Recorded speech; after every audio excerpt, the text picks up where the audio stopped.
Over recent years, the name GT has been heavily misused. It's now associated with hot hatchbacks and small cars with great pretensions. In fact, the name GT is associated and should be associated with fast, sleek, long-legged machines that can get you from A to B with enormous speed and comfort and still enjoy yourself. This is the Mitsubishi 3000, and it is a real GT. It's been maligned by critics, it's been referred to as the Medallion Man's car, and indeed even the Power Rangers transport. But that really says more about the critics than it does the car. I've produced many pieces of music for the record industry, and sometimes you can actually have the right song and the right artist, but still not chart because of some twist in the fashion itself. This too happens in the motor industry. Like the late 60s FF Jensen Interceptor, this 3000 is widely misunderstood. That Jensen was a high-tech showcase. It incorporated the future four-wheel drive, which is now on supercars. It had anti-lock brakes, which was ahead of ABS. It had all manner of electric devices, power steering, but yet only 400 were sold. This 1993 Mitsubishi is also four-wheel drive and was designed purely initially for the Japanese marketplace as a flagship to counter the Nissan GTs, the Honda NSXs, and even the Toyota Supra. It showed off all Mitsubishi's know-how and was really embroiled in one simple supercar. America admired this car a lot and asked for it to be imported, and as a result this went on sale both as the GTO and as the Dodge Stealth. Then, in 1995, Mitsubishi introduced it here into the UK, but it had to have stronger gearbox, it ended up with a German one, and more power and bigger brakes, because we here in Europe tend to drive our cars a good deal harder than the Americans. Unfortunately for Mitsubishi, the GT climate was still in the post-yuppie Porsche 911 era. So what do they include within this great package? Well, under here, there is a 281 brake horsepower engine. It's 24 valve, it's a V6 with a turbo for each of the V sections. It has a top speed limited to 155 miles an hour. God knows what it would really go to if it was released. It also has sensors which read the drive and exactly what the car's weight is doing and will compute and reset the shock absorbers continuously. It has an active aerodynamic with a kind of ground effect, with the front spoiler moving 50 millimeters when it's traveling over 50 miles an hour, and a rear wing that moves about 14 degrees to help downforce. This cancels below 31 miles an hour. That enables, of course, maximum down pressure. It has permanent four-wheel drive, which gives enormous grip, and race-proven double wishbone suspension, which is refined by a computer and is switchable here on the dashboard between Sport and Tour. It also boasts four-wheel steering, and their research, unlike some of the other manufacturers, have suggested that the benefits on twisty and wet roads is in fact having the rear wheels steer in the same direction that the front, as opposed to some of the other manufacturers that actually have a reverse process. This only operates above 30 miles an hour, but it helps cornering enormously, and as a result they're able to concentrate on a setup for the road with straight line performance, not having to concern themselves with whether or not it'll topple as your double bends appear.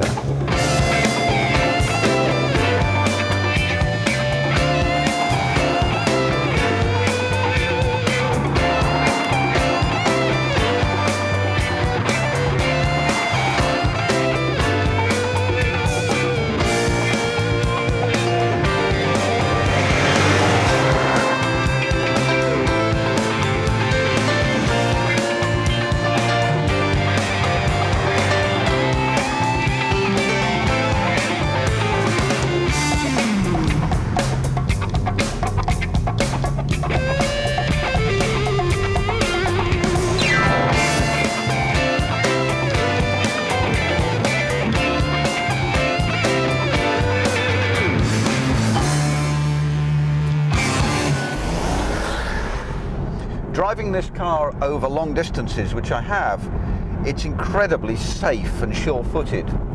Because it's got four-wheel drive and four-wheel steering, and because the suspension is reading the road continuously and changing, you're driving so much within its limits, it's hard to judge it.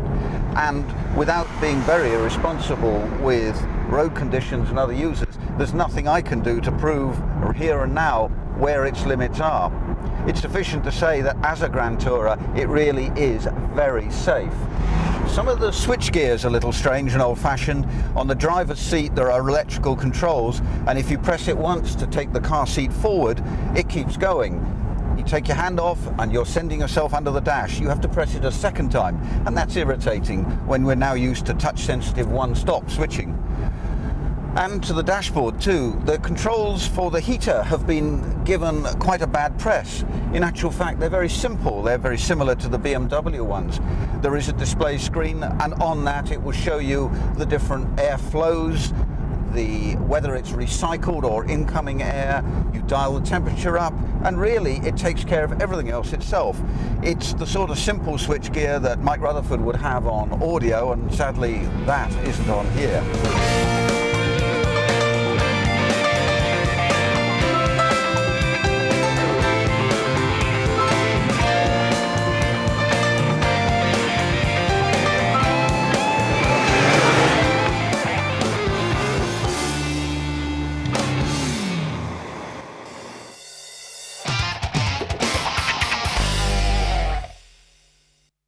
Do you remember the first time you ever drove a car with one of those fuel consumption gauges and became instantly obsessed with getting every last mile out of the last gallon of petrol? Or, if you were like me, getting as little as possible? Well, today at Silverstone, it's full of people obsessed with eking every last yard out of every last millilitre of their fuel, because we're here for the Shell Mileage Marathon. And to these people, economy really does matter.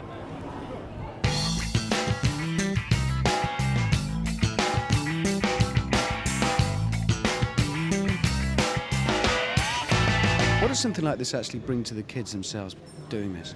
Well, it brings a tremendous amount of not only interest, but it allows students to see the real world, to see a real project in the making, right from start to finish, from the original concept ideas. We actually just started with a drawing, just a marker rendering of what we wanted the car to look like in the end, and then we've worked towards that as we've gone along. So they've seen the whole design process going right from an idea right through to the finished product, and then to come here on a day like this is just absolutely wonderful for them. So what does the day actually mean for them today? What are they going through today? I think they're going through lots of emotions today. I think they're excited because they're actually here at Silverstone. I think they're tremendously tense and worried because they've put such an enormous amount of work into the vehicle. They want it to work. We had a little bit of a hiccup yesterday, and everybody was really upset and uptight about it. And we managed to sort it out, and then everybody's happy again. So tremendous amount of range of emotions going on today. What about for you? What does it mean for you? Did you ever think you'd actually be here in the pits in Silverstone? No. We thought that we would. It was our dream to be here when we originally came up with the concept, and my colleague Dave, it was his driving force behind it.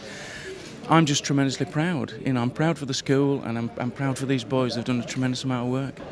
Right, we're about, 10 minutes before you get out there and do your stuff, and I'm going to nestle in here, probably get in the way. What are you actually doing to this here? I'm very nervous about getting too close to it. At the moment, we've charged the battery up. We're just getting that back into the car, just doing a few last spot checks, adjusting the brakes, greasing up the wheel bearings, just making sure everything should run as smoothly as possible.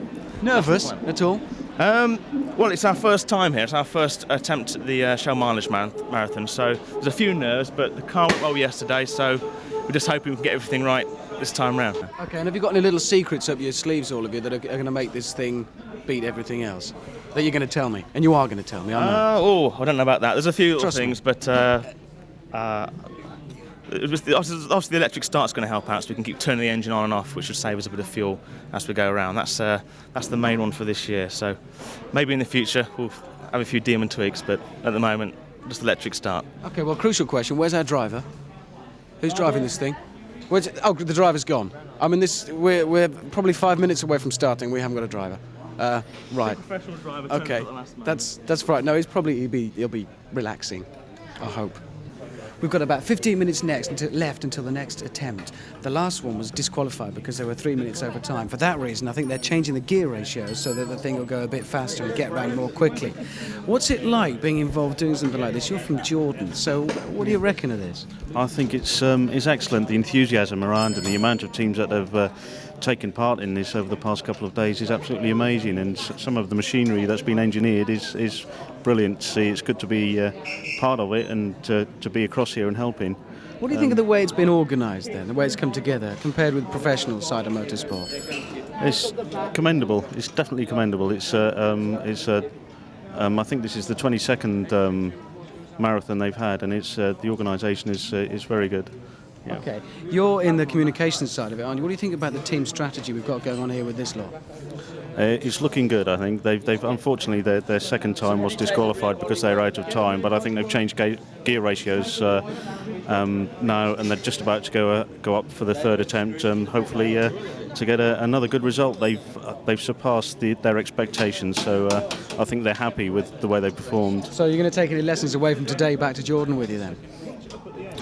There's some food for thought, I should say, but I don't know if I can do any persuade the drivers to... Yeah, exactly. I don't know if you'd tell me if you thought of anything anyway. Look, we're going to leave you to your work because I know it's a bit frantic here. I'm going to get out of your way and leave you to get on with it. Hopefully when they get underway for their next run, they could beat their time again and go for over 800 miles per gallon, which is incredible. Well, we're in the pits, tension's mounting. We are literally 2 minutes away from getting out there. The boys are still working on the car, and I'm told somewhere is the driver, but I don't know. You are the only racing driver that's smaller than me. Are you nervous? Yeah, Yeah. very. Okay. Where have you been? We have been a bit tense here. I've been outside watching the other cars. All right. Just go outside and relax. I mean, I don't want you to be tense about this or anything. What tricks are you going to do out there? What's the trick to making this work? Go fast, then cruise. Go what? Fast, then you cut off the engine so you cruise. Have you been training for this? How have you actually trained up for it? What have you done? We had 2 practice days here, one yesterday and one in May, And why were you picked? because I was practically the smallest in the school. Good man. I can empathise completely with that because when I was at school it would have been me, and I wish I'd had something like this. It would have been a reward. So have you ever been, picked on for being not very tall? In my other school, but not when I moved up to the secondary Well, school. you won't be now, mate, will you? I mean, you're a racing driver. It can't possibly. And obvious question, I know, but is this, beginning of something special? You're driving around Silverstone. I've never done that. Yeah. A lot of people never get to do that. I think I'd like to go into driving cars more. So I enjoy it. You could be spotted. Yeah. No, they could be out there. Yeah. Williams, they could all be lining the pit wall, just waiting to see what you do. Jordan came in yesterday and had a chat with us. Did they? Yeah. Jordan's new signing. Oh, that's it. Well, the question's over. We know what's going on. Well, look, I want to wish you all the very best. I shake your racing driver's hand there and leave you to do the business. Well, at least we've got a driver now. It's an improvement. Just hope the machine holds up.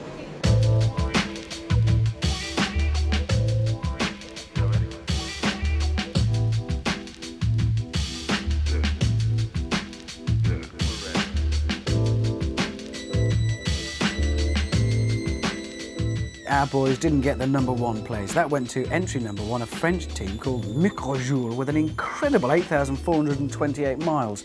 But at least they tried. Mind you, my old man still talks about a Woolsey he had that he swears did 95 miles to the gallon. Or was that to the tank? Tank, gallon, can't remember.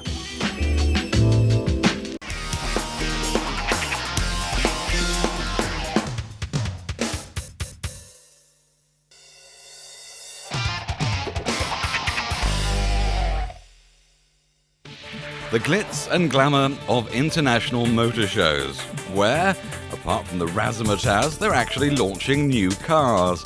But when all the launch excitement dies down, it's up to the dealers who have to understand the new product and to sell it to customers. At the main Vauxhall dealership in Macclesfield, they're about to receive delivery of their first new Frontera, and at the weekly catch-up meeting, it's top of the agenda. The Frontera is now being launched by the manufacturer, and we need to discuss between us and arrange whatever plans we have to sell Fronteras to our customers. We do accept that the manufacturer sells the product to the public, but we have to sell Silk of Macclesfield and Buxton because it's the total experience of buying the vehicle and us living with them throughout the vehicle's life. Now, One of the normal things we would do, which we've already put into motion, we have a press release indicating Noel's appointment as our 4x4 specialist. They questioned all the previous Frontera drivers and given the questionnaire what they thought they could change the Frontera to make it better. And everybody wanted the same good looks, the rugged looks, so they've really just rounded it off a little bit. A bit like yourself. Yeah, rounded me. Yeah. If it's what we would call the mass market type of car, i.e. the Corsa or the Vectra or the Astra, that would normally be handled in a different way. The Frontera is very different because it's what we would have called a niche product. We could actually spend many thousands of pounds promoting the product, but of course it doesn't sell in vast quantities. It's a more specialised market, so we have to handle it in a different manner. 90% of the time I think people just use it just to do everyday things in. Sure. And it was, like you said before, very sort of commercial, agricultural inside really. Yeah. And they've just made it look a little bit more like a normal everyday saloon car inside. Nice dashboard, nice finishings, soft finishings inside, but outside it's still very rugged. Now, I believe that you've got a Frontera nearly here. Should be coming, yeah, it should be here fairly shortly.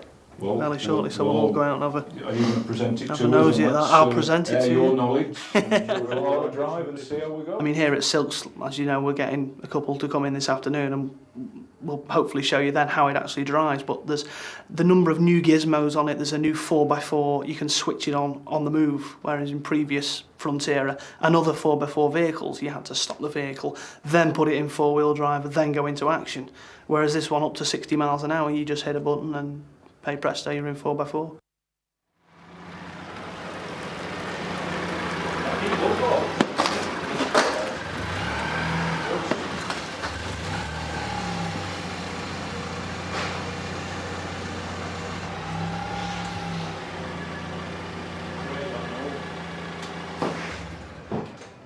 This is it then. There you go. This is it.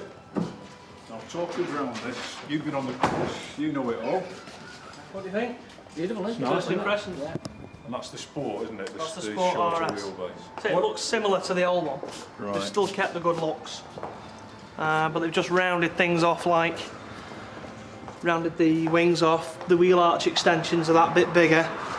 And this one's got the alloy wheels on it as well. What do we get with the RS? What does that mean? RS is the top of the range in the three-door sports model. Right. So you get things like all the body coloured bumper bars, the door mirrors are all colour-coded. You've got the leather steering wheel inside there. I mean, this one's got as extras, you've got the side steps. Yeah. There's the A-line bar on the front there, colour-coded again. Sales have drifted away because most vehicles of this type have, shall we call it, a shelf life. When the original Frontera came in, and this was one of the first back in 1991, it was a pioneer, but it was quite rugged and I won't say rough and ready, but I think the market's demands have changed since then. Now the market wants a much more sophisticated vehicle, and of course that's what the new Frontera is. It's been improved by 50% in the sound that the product emits. It's got new engines, it's got a new transmission. It hasn't got the same body panel on it as the old one, although they've managed to retain the same looks. So it's a new product right through. The team at the dealership hadn't had that much time to fully get to appreciate the new Vauxhall Frontera yet, but an eager customer has heard that this was the day when he'd have his first chance to see the new off-roader. Chris Betts may be retired, but he's certainly an adventurous type. Chris has climbed Everest a few times as one of his exploits and has taken both his Fronteras he's owned to the limit, but will the new Frontera pass the Chris Betts test? Hello, Mr. Betts. Hello, Noel. How are you doing? All right? Hello, indeed, thanks. There she is. Brilliant, isn't it? What do you think? Oh, smashing. First impressions? It really is nice. Yeah? Yeah. They've really changed the front a lot, haven't they? Yeah, we've changed the grille slightly. Oh, I mean, yeah. this one we've put on the A-bar Yeah. and the driving lamps there, but all colour coordinated underneath the bumper there as well. You're the first Vauxhall garage to have one in the area, aren't you? Yeah, yeah. It's literally just come in. I just sort of give you a call and let you come down and have a look at it. Absolutely lovely. It's, Can I have a look inside? Yeah, of course you can. You've got the new designs down the side there, the colour-coded on the mirrors. There's quite a lot different, Yeah, isn't there? yeah. Leather steering Quite a wheel lot. inside there. Quite a bit of difference. Oh, I can't wait to have a go in it. It's a lovely car. I'll tell you what, I think we should go and take it for a drive. Yeah, brilliant. Yeah?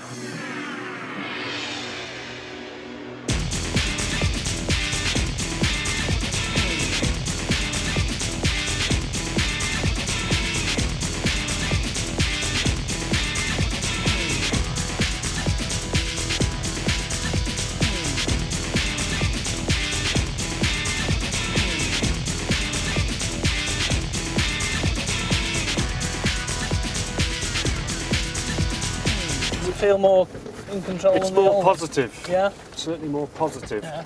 And I think that's got something to do with the power steering. It's certainly got a different power steering than mine. Mine seems much looser. This seems more in control. It feels as if it's a bigger engine. Yeah, But it's a bit bigger than yours, isn't it? I think? It's about, mine's a 2 litre, this is a 2.2. But there doesn't seem to be as much power in first and second gear as there is on mine. Right. But I'm convinced that that's to do with the fact that the vehicle is brand new, Yeah. it's still stiff, and it hasn't been run in. So how many miles are on your current one? Just 8,000. Right. Right, so that's nicely sort of running. So it's nicely run in and Yeah. it's loosened up. Chris put his order in the end, and the dealership 4x4 specialist Noel Eastwick knows that the Vauxhall company have got the new Frontera just about right. I think it's definitely going to be a winner. The people that have seen the car so far, all the people that were on the course down in Shropshire, Chris, everybody's loved it. Everybody's thought the new gizmos on the vehicle are superb. It's 50% quieter than the last one, which can only be good for Vauxhall. And I think yeah, it's going to be a definite winner.